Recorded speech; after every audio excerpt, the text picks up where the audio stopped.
Well, it's usually around early February when people start to give up on those New Year's resolutions and fitness plans. So with us this morning to go over some diet survival tips is our fitness expert, Wes Cole. Good morning. Morning. Yeah, that's true. People are really good in January. Well, statistically, these next couple of weeks are when people really start kind of fizzle out on their diet and fitness programs. I got some tips that'll keep you from being one of the statistics. Okay, the first thing you say, protein and fiber. When you want to look at protein and fiber, it's kind of Mother Nature's 1-2 punch that kind of really battle off a lot of the hunger. And as we know, hunger is really the biggest issue when it comes to dealing with a new diet.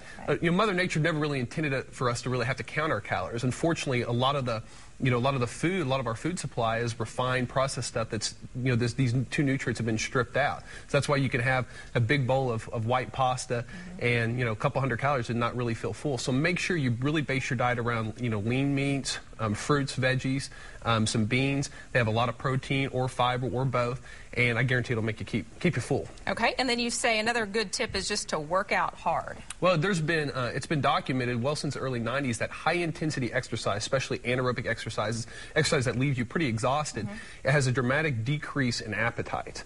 Whereas on the other end of the spectrum, low intensity exercise like a light walk around the park, even though it burns calories, it kind of tends to make us a little bit hungry, So, we can't work out super hard every day, especially if you're a beginner, but try to pick 1 or 2 times a week to where you maybe go to an advanced aerobics class or a real hard spin class to really get your heart rate up, and this will really help curb your appetite and make that low-calorie diet easier. That's true. I've noticed that. A hard workout, you come back and you're not hungry. You're not hungry for a couple hours, but you go for a walk around the block a little bit, and you're like, oh, I want some ice cream. So, time to eat. Yeah, there we go. Okay, the next one is you say the 2-week rule. What's that? Well, the 2-week rule, most people, they complain about the first 2 or 3 weeks. They don't feel very good. They have energy crashes, mood swings. Well, you got to give your body, a chance to adjust to the diet. And ironically, it's when you feel the worst is when you're not really seeing the results. So if you just sit there and you stare on the scale and you're like, I got to be losing weight because I'm starving, that's never when you see it. It's always when your body adjusts to the low-calorie diet, and it adjusts by making you smaller. So give it 2 or 3 weeks before you start hopping on the scale and really obsessing about it. And if you wait and you're a little patient, I guarantee you'll be happy with the results. Don't give up yet. Don't give up too soon. That's the bottom line. Okay, and then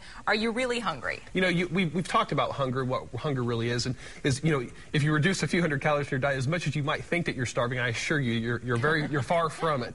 But the idea is you need to look. As we know, most people they get a little heavy because they eat when they're not hungry. So really look at your cues. I mean, are you eating because you're bored? Are you eating because you're sad, or you're happy? I like to eat when I'm really happy. I like to celebrate. So really look at it. If you had a big lunch 2 hours and it's been an hour or so, and you want that ice cream sundae, ask yourself, are you really hungry, or you just want to eat because you're kind of bored? Or you're one of those people that eat in front of the TV. A lot of people do that. As soon as you sit down in front of the TV, it's like you need something to eat. A top diet coach says one of the best advice for a diet is find a hobby. Find a hobby to where you have to do it and you can't eat while you're doing it. Nice. So good advice. Okay, time to answer a question from one of our viewers. This comes from Kevin.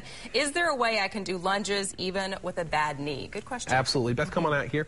What hurts people usually on the lunge, hurts their knee, is the drive upward. See that pop up, just like so. Do it one more time, Beth. And that puts a lot of stress on people, especially if they're a little heavier. One way you can do that is what they call back trail lunge or a cheater lunge, where you just stay in this position.